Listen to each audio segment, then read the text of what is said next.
Voilà, je remercie la poésie de m'ouvrir aujourd'hui des portes sur la capacité à parler de plein de choses sans pleurer.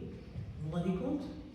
Au début, ceux qui me connaissent, je pleurais. Je plaçais 2 mots, 4 sanglots. Et c'était ça, la partition. Et maintenant, vous voyez, je suis droite, là, je parle, je dis. Alors, je reviens à Martinique, où j'ai passé 2 mois. J'ai donc essayé, sur certains poèmes, certains textes que j'ai écrits, réclamant un petit peu la paix par rapport à notre passé antillais d'esclaves. La douleur, elle est encore présente, parce que les gens ne comprennent pas que ça soit banalisé. Ils ne comprennent vraiment pas. Donc, que je leur parle de paix, ils me disent mais qui veut la paix? La paix commence par reconnaître certaines choses et les gens en souffrent énormément. Donc, mon écriture a pris beaucoup de ces teintes. Et puis, je me suis promis d'en parler. Alors, comme la poésie a retenu tous les flots de mes larmes, alors la poésie me permet maintenant de vous dire quelques textes qui sont un petit peu douloureux, mais voilà, la poésie permet presque tout. Je vais vous parler du Code noir, le Code noir de décembre 1723. L'édit du roi sur les esclaves des îles de France et de Bourbon. La claque cinglante hurle dans le silence et la douleur quand s'abat le cordage d'où gicle le sang sur les cuirs luisants de la blanc. Par la main commandant soumission à ses acquets, de chaque côté que marque le fouet. C'est le son du glas quand la vie s'arrête, le cliquetis des chaînes rivées aux chevilles pour la traite. L'angélus qui rassemble au bercail le soir, de chaque côté où se dresse le beffroi. C'est l'enfance soumise au regard dévastateur, l'obéissance sans concession, la soumission au bienfaiteur.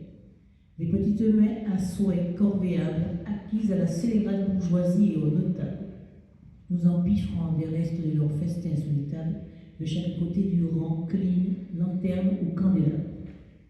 C'est le mot de l'histoire, c'est le mot que l'histoire de la plume fera sienne, décrivant des monstres qu'attendriront les sirènes, faisant des grands hommes d'ignobles crapules. Il n'appartient qu'à nous de ne pas être crédules. De chaque côté, la vérité aux torches brûle. C'est la macabre rédaction de l'industrialisation du crime. Le Code noir, sous la bannière, hisse la partition de l'hymne, des assassins que la société honore et glorifie.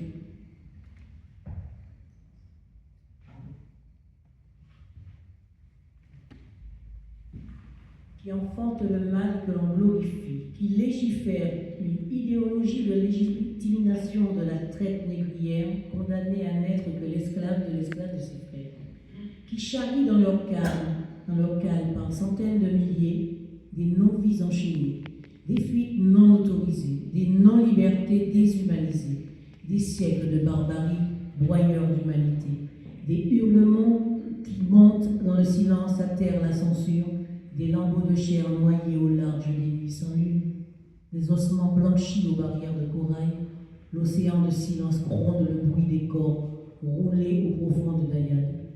La civilisation clame son afrocide à l'Assemblée nationale, qui trône sur la place depuis des décennies, les mains rougies au sang des peuples sacrifiés, au seul motif de leur peau différemment pigmentée, meurtriers, sanguinaires, criminels notoires, qui avait rédigé pour la postérité les codes noirs, pour effacer le souvenir de nos racines, de nos mémoires, lacérer dans nos chairs la barbarie farouche de la civilisation, indélébile morsure infligée pour tatouer la peur et la soumission, pour enfermer dans nos yeux l'image de nos ancêtres écorchés vifs, eut égard à vos yeux quand les voyants ne te vus que suivent.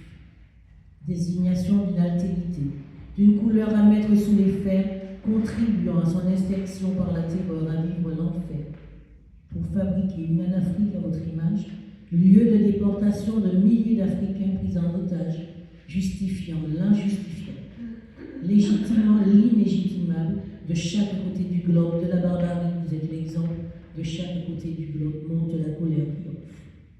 Et non loin d'arriver de l'autre côté du bord, debout, tremblante sur le pont, mais debout encore, fulminant la violence, la peur et la douleur, dénonçant l'injustice, l'opprobre et le malheur, à chaque ligne, à chaque verbe, à chaque phrase rédigée, le regard juge et commande encore de l'autre côté. Les codes noirs, fleuron du redressement économique de la France, les codes noirs, héritage assumé que le peuple encense, les codes noirs en vigueur sous le bonnet phrygien, voudraient par la mythologie que vous soyez à votre place d'Élysée. Et je sais maintenant pourquoi, quand je m'agenouille et me signe de la croix, mon cœur se serre et me susurre d'où lui vient cette sourde blessure.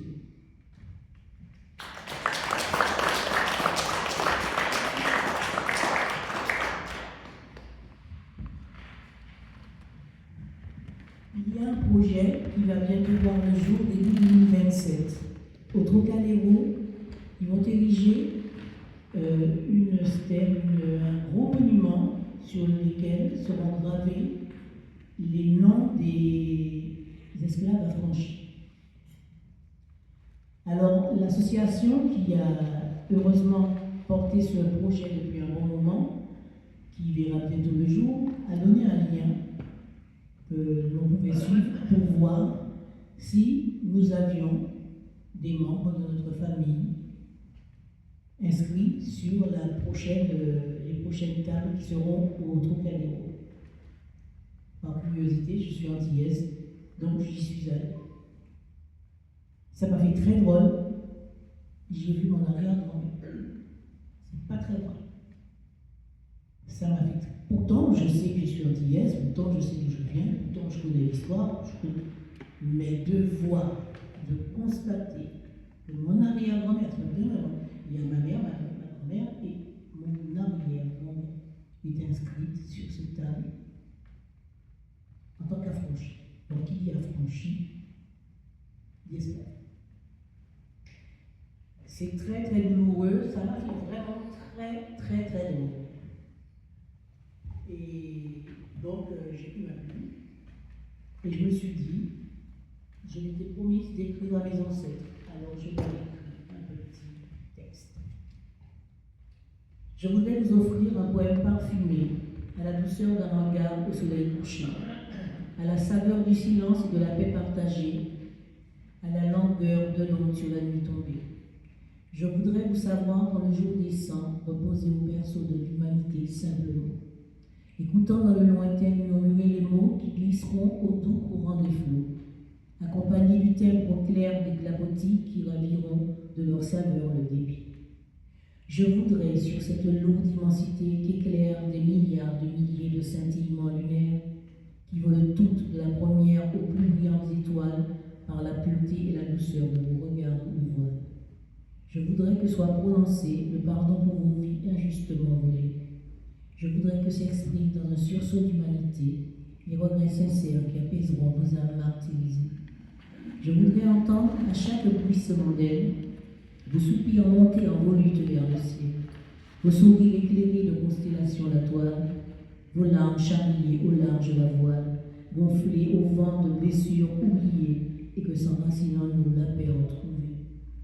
Parce que nous n'étions pas en guerre, juste les victimes de l'ensauvagement et civilisation à ciel ouvert, de l'alliance criminelle, de la traite négrière. Dominique Réjean, descendante d'esclaves.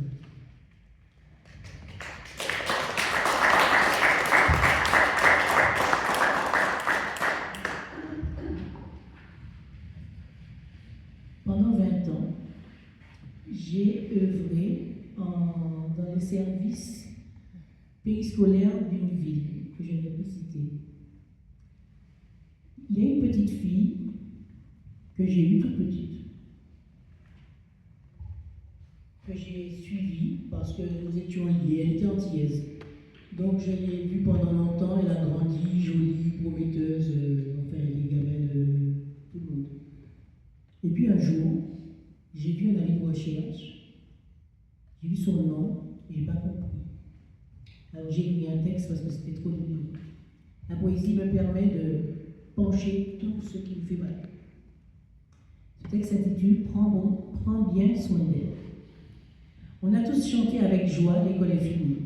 À peine a-t-on flirté sa dernière surprise partie, les yeux gonflés, le cœur brisé, nous voilà à nouveau prêts pour la rentrée, cartable au dos et la vie reprend, les yeux pleins de sommeil, les grands et les petits, le cœur encore plein de soleil. Se presse, se bouscule, chahute, la vie veille.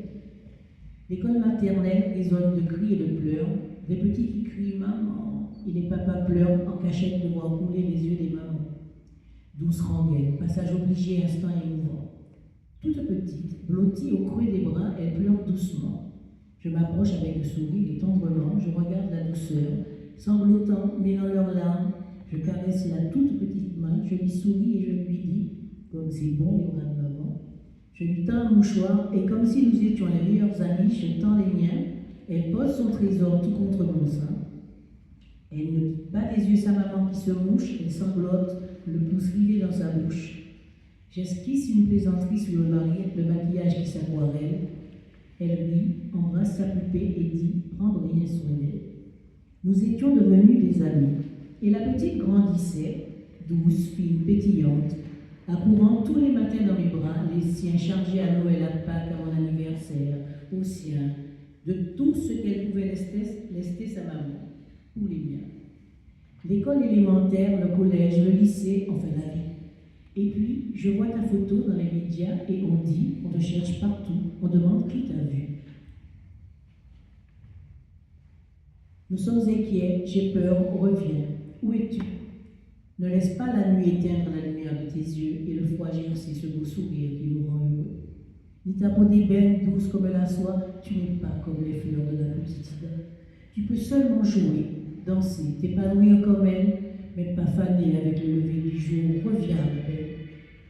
Mes bras en mal du vide de ton corps contre moi. Reviens, ma chérie, la lumière est plus belle sur toi. Depuis ton premier jour, elle éclaire ton chemin. La vie est devant toi, nous oublierons ces heures d'ombre. Tu grandis et t'éveilles à voir dans l'avenir tout ce que ta beauté fera naître et grandir.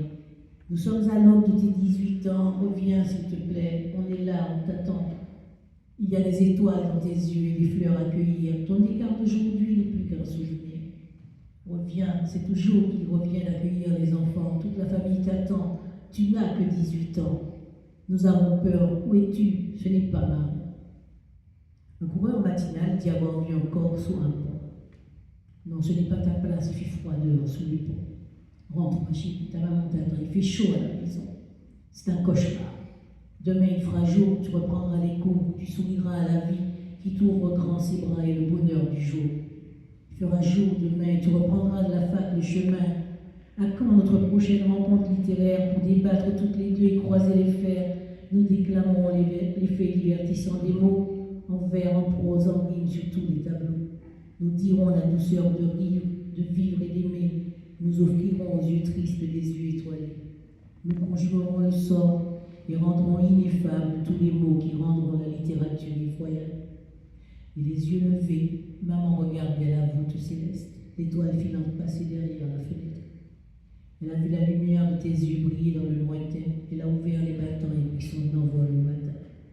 Rien à son cœur ne pouvait apaiser l'inconcevable que tout être ne peut endurer. La lune est en deuil et sur nos nuits tricotent ces rayons qui blanchissent toutes les nôtres. La vie ne se vit pas au paradis et sur sa serre infertile, vos pages déchirées volent dispersées au large volubile. Et je trace votre souvenir sur la mémoire indélébile pour penser la plaie de mon cœur meurtri par la barbarie débile.